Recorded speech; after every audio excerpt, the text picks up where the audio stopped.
സാസനീനി പബ രീരി സാസനീനി പബ ഗഗ സാസനീനി സനി പനി സനി പനി പഗരേ. കേരള സംസ്കാരത്തിലെ മലയാള സാഹിത്യത്തിന്റെ സംഭാവനയെക്കുറിച്ച് നമുക്ക് അല്പം വിശകലനം ചെയ്യാം. മലയാള ഭാഷയിലുള്ള സാഹിത്യമാണ് മലയാള സാഹിത്യം. ആയിരക്കണക്കിന് പദ്യകൃതികളാലും ഗദ്യകൃതികളാലും സമ്പുഷ്ടമാണ് മലയാള സാഹിത്യം. മലയാള സാഹിത്യത്തിന്റെ പിതാവായി അറിയപ്പെടുന്നത് എഴുത്തച്ഛനാണ്. മലയാള സാഹിത്യത്തെ പ്രാചീന മലയാള സാഹിത്യമെന്നും നവീന മലയാള സാഹിത്യമെന്നും വേർതിരിക്കാവുന്നതാണ്. എഴുത്തച്ഛന് മുമ്പുള്ള കാലത്തെ പ്രാചീന മലയാള സാഹിത്യമെന്നും അതിന് ശേഷമുള്ള കാലഘട്ടത്തെ നവീന മലയാള സാഹിത്യമെന്നും അറിയപ്പെടുന്നു.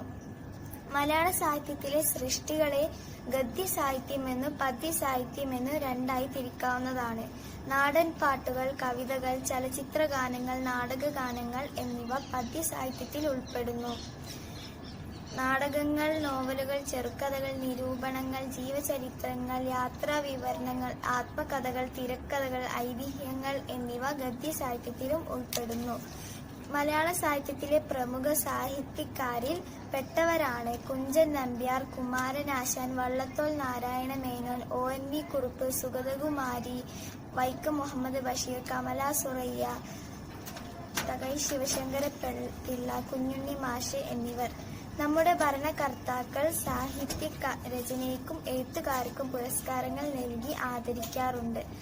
അതിൽ വളരെ പ്രധാനപ്പെട്ടതാണ് എഴുത്തച്ഛൻ പുരസ്കാരം, വള്ളത്തോൾ പുരസ്കാരം, ഓടക്കുഴൽ പുരസ്കാരം, വയലാർ പുരസ്കാരം എന്നിവ. എല്ലാ വർഷവും അർഹരായ ആളുകൾക്ക് ഇത് നൽകി വരുന്നു.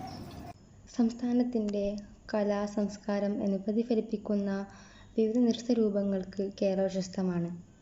ഈ നൃത്തരൂപങ്ങൾ കേരളയുടെ ജനങ്ങൾക്ക് ഒരു ഭാഗമാണ്. കേരളയുടെ നൃത്തരൂപങ്ങൾ 3 തിരിച്ചിരിക്കുന്നു: നാടോടി നൃത്തങ്ങൾ, നൃത്തനാടകങ്ങൾ, സെമി ക്ലാസിക്കൽ നൃത്തം. സമുദ്രമാർഗം ഇന്ത്യയിൽ ആദ്യമായി എത്തിയ വ്യക്തിയായ വാസ്കോ ഡ ഗാമ കപ്പലിറങ്ങിയത് കേരളത്തിലെ കോഴിക്കോട് ജില്ലയിലെ കാപ്പാട് എന്ന കടൽ തീരത്താണ്. 1498 മെയ് 27-നാണ് വാസ്കോ ഡ ഗാമ 170 നാവികരുമൊത്ത് കാപ്പാടിൽ കപ്പലിറങ്ങിയത്. ഇന്ത്യയും യൂറോപ്പും തമ്മിലുള്ള നീണ്ടതും കോളിളക്കം നിറഞ്ഞതുമായ രാഷ്ട്രീയ ബന്ധത്തിന് തുടക്കമായിരുന്നു അത്. പൂവിളിയിൽ കേരളമുണരുകയായി, പുത്തിരയാടും ഗ്രാമവസന്തം തിരുമുടി അണിയുകയായി. ഉത്രാട പൂവിളിയിൽ കേരളമുണരുകയായി, പുത്തിര. നമസ്കാരം, ഞാൻ ദിൽന ഫാത്തിമ. നവംബർ 1 കേരളപ്പിറവിയാണ് നമുക്ക് ഏവർക്കും അറിയാം. അതുകൊണ്ട് ഞാൻ കേരളത്തിലെ തീരപ്രദേശങ്ങളെക്കുറിച്ച് ഇവിടെ പറയാൻ ആഗ്രഹിക്കുന്നു. വലിയ തടാകങ്ങൾ ഉൾപ്പെടുന്ന കരയ്ക്കും കടലിനും ഇടയിലുള്ള ഒരു ഇന്റർഫേസിനാണ് തീരപ്രദേശങ്ങൾ എന്ന് പറയുന്നത്. തീരപ്രദേശങ്ങളുടെ പ്രവർത്തനവും രൂപവും വൈവിധ്യമാർന്നതാണ്. ഉപഭൂഖണ്ഡത്തിന്റെ തെക്ക് പടിഞ്ഞാറ് മൂലയിൽ സ്ഥിതി ചെയ്യുന്ന ഒരു ഇന്ത്യൻ സംസ്ഥാനമാണ് കേരളം. കേരളത്തിൽ 550 കിലോമീറ്റർ അറേബ്യൻ കടൽ തീരത്ത് വ്യാപിച്ചിരിക്കുന്നു. കടൽ തീരത്ത് ഭൂപ്രകൃതിയും വ്യതിരിക്തവും പിന്നെ തെക്ക് മുതൽ പടിഞ്ഞാറ് പോകുമ്പോൾ അത് പെട്ടെന്ന് മാറുന്നു. ഒരു കാലത്ത് മലബാർ തീരത്തിന്റെ കേന്ദ്രമായിരുന്നു കോഴിക്കോട്. പാറക്കെട്ടുകളുള്ള പരന്നു കിടക്കുന്ന സ്ഥലങ്ങളിലേക്കാണ് പിന്നെ ജനങ്ങളുടെ കാഴ്ച.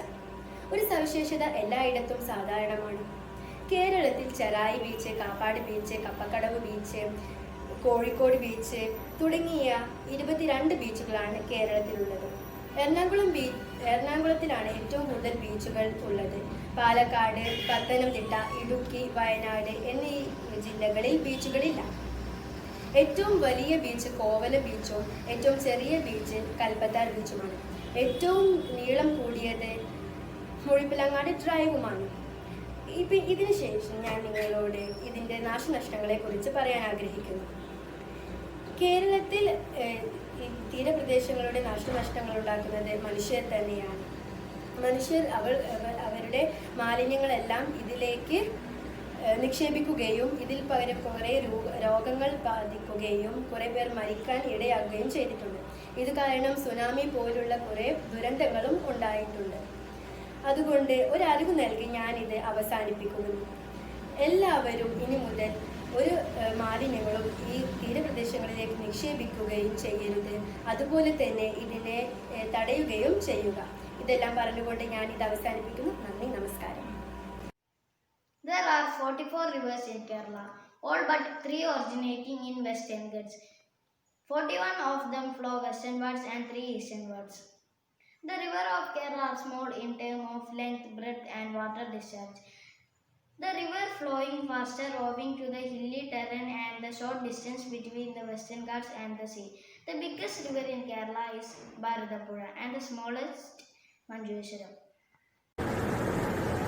അസ്സലാമലൈക്കും. ഞാൻ ഇന്നിവിടെ നിങ്ങളോട് പറയാൻ പോകുന്നത് കേരളത്തിന്റെ അതിർത്തികളെ കുറിച്ചാണ്. കേരളത്തിന്റെ തെക്ക് കിഴക്ക് ഭാഗം തമിഴ്നാടും വടക്ക് ഭാഗം കർണാടകയും പടിഞ്ഞാറ് ഭാഗം അറബിക്കടലുമാണ്.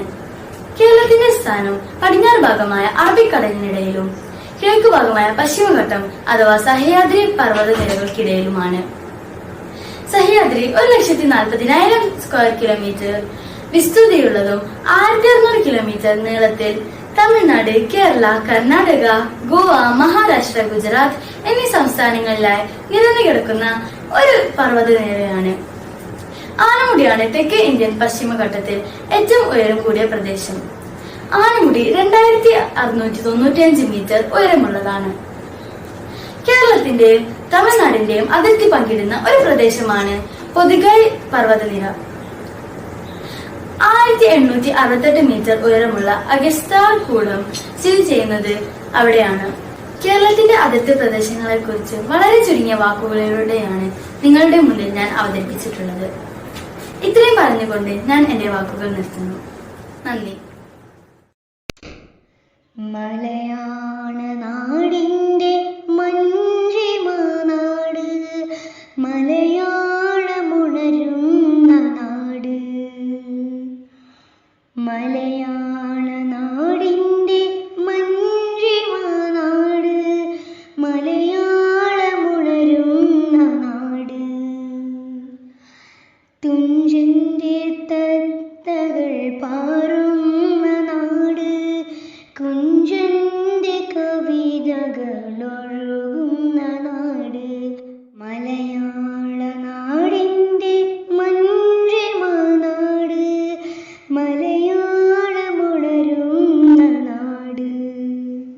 മണ്ണിൻ്റെ ഗന്ധമുയരുന്ന നാട്, മലയാളമെങ്ങും പുണരുന്ന നാട്. Hi everyone, I would like to talk about natural of Kerala. The land of God, Kerala is believed to be a gift of Arabian Sea. It's the pride of Kerala as gorgeous and exotic beaches, talking hill station, waterfalls, beautiful lagoons, rivers and amazing natural sceneries. Those colors are made Kerala as a land of beauty and paradise on earth. Thank you. ാടും ഗ്രാമവസന്തം തിരുമുടി അണിയുകയായി പടയണിയും പഴമകളും പഴമുതിരും പൊൻപാർവണവും മധുമയലഹരിയിൽ അടിമുടിയുലയുകയായി. പ്രകൃതി തൊഴുതുണരും ഇവിടെയൊരുമയുടെ രാഗഭാവലയനം ലയനം ഉത്രാട പൂവിളിയിൽ കേരളമുണരുകയായി. പുത്തിരയാടും ഗ്രാമവസന്തം തിരുമുടി അണിയുകയായി.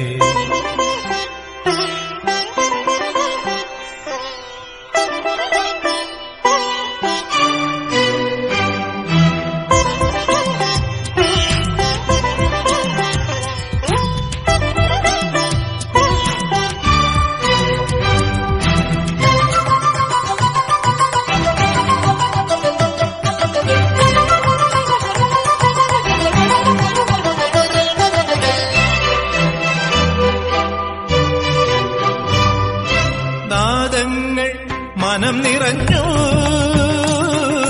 താളങ്ങൾ ചിലമ്പണിഞ്ഞു. നാദങ്ങൾ മനം നിറഞ്ഞു, താളങ്ങൾ ചിലമ്പണിഞ്ഞു. പുതുപുലരി പ്രണവ പദമോദി നവരജനി കമലദളമാടി. അമരകലയിൽ അമൃതമൊഴിയിൽ ആത്മരാഗമധുരം മധുരം ഉത്രാട പൂവിളിയിൽ കേരളമുണരുകയായി. പുത്തിരയാടും ഗ്രാമവസന്തം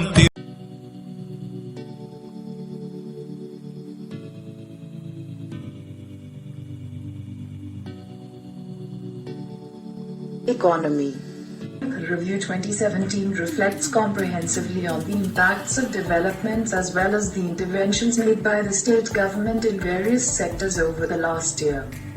The growth rate in the economy, both national and state, in 2016-17 was around 7%. The tertiary sector has been the driving force of economic growth in the state. Although positive signs of growth are visible in the agriculture sector, this growth must be characterized as inadequate. The situation was exacerbated by drought in Kerala in 2017. In the industrial sector, public sector and the pickings under chemical and electronic sectors are being transformed from loss-making to profit-making enterprises. Steps have also been initiated to improve the image of state as an investment destination. Kerala was declared the first digital state in the country in February 2016. The government's information technology policy of 2017 aims to achieve a total digitally literate society. In the field of education, a significant achievement has been the increase in enrollment in government schools. The success of the state's major scheme for the elderly population, Vayomvaram, has been acknowledged by Government of India.